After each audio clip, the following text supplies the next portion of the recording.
finish this Yes. the statement that you made about the SAPS. So Yes. which are the individuals that you're talking about? Yeah. So in relation to the issue of me being struck with the role, actually the SAPS people, I'm referring to the lieutenant. Yeah, let me say, where General Mkwanazi has left the gaps, I'll be filling the gaps, the spaces, in terms of the naming the people. And I must just warn you, if you want to warn me not to name the names, but how do you know that I'm speaking the truth if I don't name the names? I don't attach the name to this incidents. That is troubling me. You see? I'm going to say the names. Yes. Yeah, and literally so. Yes. So after I got into this case, then it was realized that some people in the SAPS, they informed the people in the NPA. So no, you know what? You got this guy. He's a trouble to us in the SAPS. We fire the members here, he's representing them, we bring them back. Oh. So now you must know that he's going to crack this case. And someone who's got his hands in the cookie jar, insofar as the Mayor case is concerned, started to be concerned in the NPA. And here I will say specifically, I'm referring to the prosecutorial team led by Advocate George Baloyi, the prosecutor, leading prosecutor in this matter. I'm saying this because I find something out, but which I will say it later. Of course. Yeah, when we are in this matter. Yes. So now there has to be some disturbance because I'm a kind of a rogue element to be involved in this case. So it was then the drama that you've seen between me and the judge, because the Molo Maumera, see, it's a judge. So there were some issues that has to torment me so that I cannot relax until I just quit out of my my own volition. You see. So what happened earlier, the arrest that you saw at the High Court, it was the beginning of the things to come. They thought after they would have arrested me, I won't come back. You see, I'll cower. No problem. I came back as if nothing happened. And there are a few who blamed that as a barbaric. But the judge never blamed that when it happened to him. And I was surprised. But later on, I learned why I shouldn't have been surprised. But this is not normal. If I'm a judge and then something barbaric happened within my court, that will start to make my court like it's not, the proceeding within my court to look impure, something that is disturbing. I don't voice it out to my senior. The senior I'm referring to, the authority that appointed the judge. So in this regard, you are referring to the person like Deputy Judge President Aubrey Ledwaba. Is the one. Remember, Gauteng is divided into two divisions. We've got the North Gauteng, which is Pretoria, and South Gauteng, which is Johannesburg. So this matter is in North Gauteng. So the appointing authority is the Deputy Judge President Ledwaba. But Ledwaba never came and say anything after that incident of me being arrested in court, because he was part of the planning of the whole thing. See, so that's where the judiciary become tainted in relation to this matter. See, so I have to be like the poking of the bear or poking of the tiger. So now let's see if this tiger will really cower by our own tactics that we come about. The president has set up a commission of inquiry around this matter, and you spoke about names. Would it be correct to assume that you'll also be taking part? And using your words, because you said you will be filling in the gaps where Mr. Mkwanazi, the gaps that he left out. Because in essence, my interpretation, and I think the people in the room, in here, would assume that. That will be a correct assumption. Yeah, as if you know, I told other guy who is close to me, he's a very careful guy, was very concerned about my situation when I was in jail. Then he said, no, President is giving the speech on Sunday. That I saw. But I just said, you know what?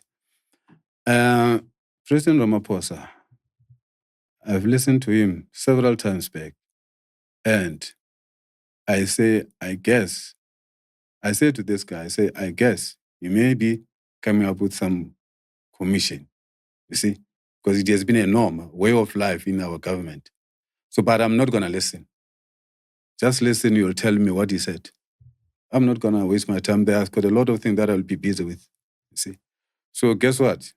The same night before I can sleep, then he called me back, the guy. He said, you know what, you guessed. He appointed the commission. That will be led by Constitutional Court Justice and other 2 persons. So that's how then we went to sleep. The following day, actually, I wanted to know who is going to lead commission and who are those people that are going to assist the Constitutional Court judge. He couldn't specify them. Well, then I went through the Google. I checked. Indeed, I found that it's the commission will be led by Justice, who is now currently acting as a Deputy Chief Justice, Mbuyisile Matanga. And then it will be assisted by 2 senior advocates. It's senior advocate Sesi Baloi, is at Santon, Johannesburg, Johannesburg Advocates Chambers in Santon. And then Advocate Sandile Kumalo, also in Santon, Tumanokwe. So I felt it. See, I saw the need that I should know these people. Fortunately, I know about Sesi Ebaloi. And then I asked one of my colleagues who's at the Tumanokwe, that do you know Councillor Sandile? So no, I know, he's at our chambers here. So okay, get me his number. I want to talk to him. You see? And then, as for Sesi Baloi, I check there by the Johannesburg Advocates. And then I found the number for the chambers. I found the chamber. Then only to find that, yes, when I inquire, it's based at that chambers, it's Johannesburg. Yeah, it's Johannesburg, I'm referring to, they call it Maisel Chambers in Santon. Yeah. So I was put through to her chambers. I spoke to someone to chambers. And she confirmed, this is the chamber of Sesi Baloi. Then I said, I'm so and so. The voice of the lady welcomed me. Then it was nice talking to you, Advocate Tefo. Yeah, I said, no, the reason for my call is that last night the president has appointed the commission, and it will be led by the Constitutional Court judge, and one of the assistants will be Councillor Baloi. She said, yes. I said, no. The reason I'm calling is because in this commission, I will be the first complainant. That's what I said. You see? So, all right.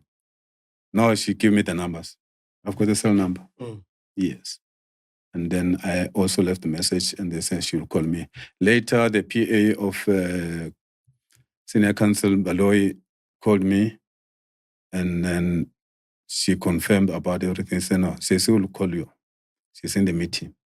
So, long story short, That was in my DNA. I know I've contacted them. I spoke to them. I even spoke to also, when I inquired about Sandile, I got the number for Advocate Kumalo. Then Kumalo, luckily, the PA at the same time said, no, he is in the office. He put me through. Then I spoke to him. He even joked. Actually, I was not aware that I know the guy. Yeah. You see? Yeah, he started to joke. He said, hey, one day I saw you being a VIP. I saw the BMW dropping you there by Chambers of Skakani's, there by Babasa. You see? Yeah. Now, in short, I've got them. Are you happy? Are you happy with who the president has appointed? Definitely happy. Okay. Yeah. Okay. So, and then Advocate Kumalo even explained further. Say, no, see, Advocate, the issue is, yes, we've agreed to the appointment, but we're still going to start things formally. We haven't yet received the terms of reference with this commission. Yes, but as soon as the things are happening, then we know that you are on. I want us to go back because I'm a bit slow, man. So, ladies and gentlemen, these have been some very, very interesting few past days. And in this recent interview that has just happened at the Podcast and Chill with McG, Africa's #1 podcast, we see just Advocate Tefo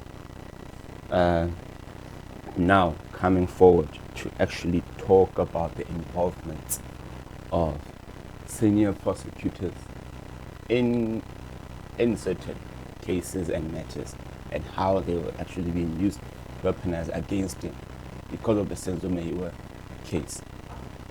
So, ladies and gentlemen, I strongly believe a lot is still going to happen, and these are, as time goes, things beginning to implode, explode, and actually burn.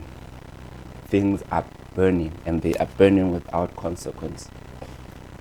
Advocate Tefo actually does, whatever his name is, Advocate Tefo goes on to give names, and in this naming, he is now actually saying that he's filling in the gaps to where Mkwanazi actually failed, right?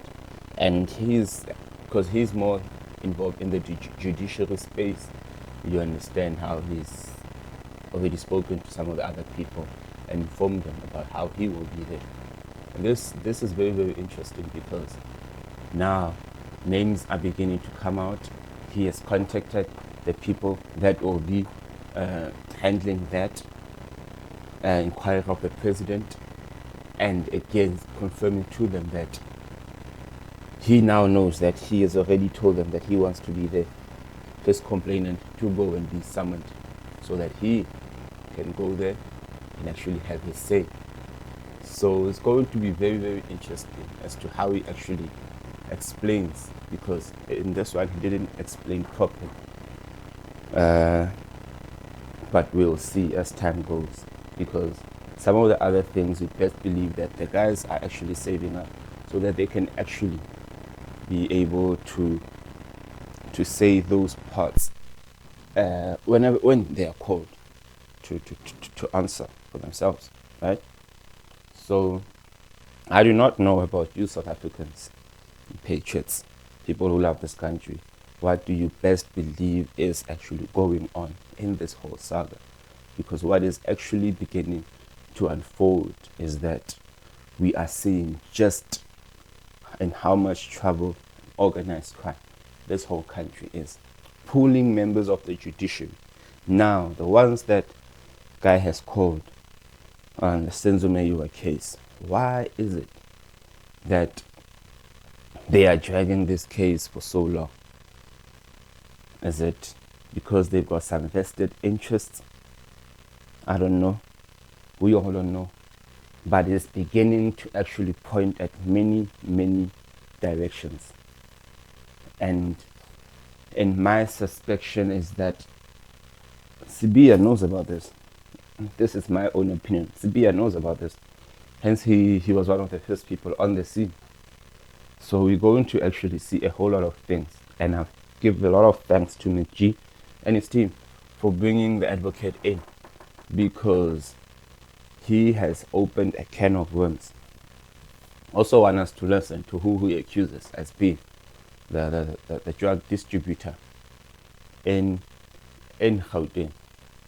And that you're going to actually listen to after this. The following videos I'm going to be doing following up to this. But what has happened has been a big revelation, where we actually beginning to see a lot of people actually know things. Even Gaten McKenzie knows things. Say that he wants to be there to go and testify and say who have been distributing of dwellings and guns in that areas of the Cape, the Western Cape. So a lot of exposés are going to happen, and I hope Advocate Tefo has got some very good protectors to protect him, because what could be coming his way is dangerous, and he needs to be protected. Salute. Nothing. Sure, I would do honestly.